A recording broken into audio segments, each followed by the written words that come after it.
হার আমাকে নেশার মতোই টানে, আমার জীবনের যত স্থিরতা, যত বিরক্তি কিংবা যত বাধা, সব ভুলার জন্য বারবার আমি পাহাড়ে ছুটে যাই।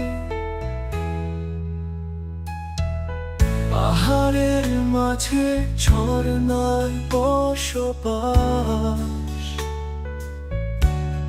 অগণিত তারার মাঝে চাঁদের বসবাস,